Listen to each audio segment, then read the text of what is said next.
রাসূল সাল্লাল্লাহু আলাইহি সাল্লামের নবুয়ত প্রাপ্তির 5 বছর পর 20 জমাদেশ সানি রোজ শুক্রবার মক্কার সূক্ষ্ম পর্বতে পাদদেশে কাবার সন্নিকটে ওহী নাজিলের গৃহ, যে গৃহে সর্বদা ফেরেশতাগণ আসা যাওয়া করতেন, যেখানে সকাল সন্ধ্যায় রাসূল সাল্লাল্লাহু আলাইহি সাল্লামের সুমধুর কণ্ঠে পবিত্র কোরআনের বাণী প্রতিধ্বনিত হতো। হযরত মুহাম্মদ সাল্লাল্লাহু আলাইহি সাল্লাম ও খাদিজার গৃহ আলোকিত করে নারীকুল শিরোমণি বেহেশতের নারীদের নেত্রী হযরত ফাতিমা রাদিয়াল্লাহু তাআলা আনহুমা দুনিয়ায় আগমন করেন। জন্মের পর নবী করিম সাল্লাল্লাহু আলাইহি সাল্লাম তার আদরের কন্যার নাম রাখলেন ফাতেমা। হে নামের অর্থ হলো যাকে আলাদা করে রাখা হয়েছে, যেহেতু তিনি অন্য সমস্ত নারী হতে অধিক মর্যাদার অধিকারী, তাই তাকে এ নাম দেওয়া হয়েছে।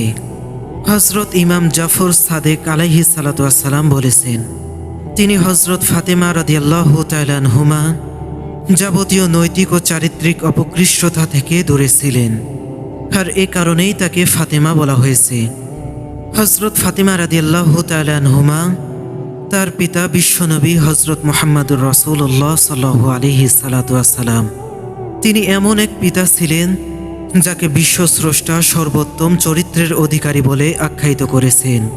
তার পবিত্রতা কোরআনে তার ব্যাপারে বলা হয়েছে, তিনি প্রাবিত্যের বশবতী হয়ে কোনো কথা বলেন না, তার কথা ওহী বই কিছুই নয় যা তার উপর অবতীর্ণ হয়। আল্লাহর প্রিয় নবী হযরত মুহাম্মদুর রাসূলুল্লাহ সাল্লাল্লাহু আলাইহি সাল্লামের প্রথম স্ত্রী, সর্বপ্রথম ইসলাম ধর্ম গ্রহণকারী নারী, মক্কার সম্ভ্রান্ত রমণী হযরত খাদিজাতুল কুবরা। নবী সাল্লাল্লাহু আলাইহি সাল্লাম তার সম্বন্ধে বলেছেন, খাদিজা আমার উম্মতের সর্বোত্তম নারীদের অন্যতম। হযরত খাদিজা রাসূল সাল্লাল্লাহু আলাইহি সাল্লামের নিকট এতই সম্মানিত ও প্রিয় পাত্রী ছিলেন যে তার জীবন দশায় তিনি অন্য কোনো নারীকে বিয়ে করেননি। তার মৃত্যুর পর নবী সাল্লাল্লাহু আলাইহি সাল্লাম সব সময় তার স্মৃতিচারণ করতেন। হযরত আয়েশা রাদিয়াল্লাহু তাআলা আনহুমা বলেন, রাসূল সাল্লাল্লাহু আলাইহি সাল্লাম এত বেশি খাদিজার কথা স্মরণ করতেন যে একদিন আমি প্রতিবাদ করে বললাম যে, হে আল্লাহর রাসূল, খাদিজা একমাত্র বৃদ্ধা ব্যতীত আর কিছুই ছিলেন না, আল্লাহ তার চেয়ে উত্তম আপনাকে দান করেছেন। তখন রাসূল আকরাম সাল্লাল্লাহু আলাইহি সাল্লাম রাগান্বিত হয়ে বললেন, আল্লাহর কসম, আল্লাহ তাআলা তার চেয়ে উত্তম কোনো স্ত্রীকে আমাকে দান করেননি।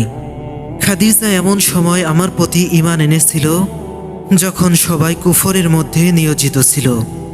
সে এমন সময় আমার কথা সত্য বলে স্বীকৃতি দিয়েছিল যখন অন্যরা সবাই আমাকে মিথ্যাবাদী বলে আখ্যায়িত করেছিল। আল্লাহ তাআলা আমার বংশধারা তার মাধ্যমেই অব্যাহত রেখেছেন। এটা সত্য যে হযরত খাদিজা আত্মত্যাগ, নবী সাল্লাল্লাহু আলাইহি সাল্লামের রিসালাতের অগ্রসরের পিছনে এক গুরুত্বপূর্ণ ভূমিকা পালন করেছেন।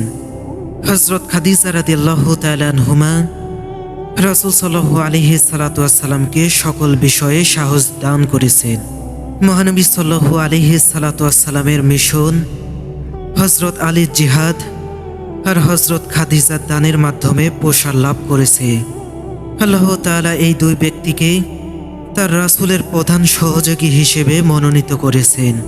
হযরত আলীর তরবারি এবং হযরত খাদিজার দান ইসলামের বিজয় ও প্রসারের ক্ষেত্রে গুরুত্বপূর্ণ ভূমিকা পালন করেছে। বিশ্বের সর্বকালের সকল মুসলমান ইসলামের ন্যায় মহান নিয়ামতের জন্য আল্লাহ তার রাসূল সাল্লাল্লাহু আলাইহি সাল্লামের পর এই দুই ব্যক্তির নিকট বিশেষভাবে ঋণী। হযরত ফাতেমা এমনই এক মাতার সন্তান এবং এমনই এক পিতার কন্যা। হযরত খাদিজা রাদিয়াল্লাহু তাআলা আনহুমা মৃত্যুর পর শিশু ফাতেমাকে নবী সাল্লাল্লাহু আলাইহি সাল্লাম পরিবারে তার মায়ের শূন্য স্থান পূরণ করেছেন। হযরত ইমাম সাদিক রাদিয়াল্লাহু তাআলা আনহুর কাছে জনৈক ব্যক্তি প্রশ্ন করল, কেন হযরত ফাতেমাকে আলোক উজ্জ্বল বলা হয়েছে? উত্তরে তিনি বলেন, তার কারণ হচ্ছে হযরত ফাতিমা যখন ইবাদতের উদ্দেশ্যে মেহরাবে দৈমন্দ হতেন তখন তার নূর আসমানের অধিবাসীদের জন্য প্রজ্বলিত হয়ে উঠত, যেমনইভাবে জমিনের অধিবাসীদের জন্য আকাশের তারকা আলোক উজ্জ্বল হয়।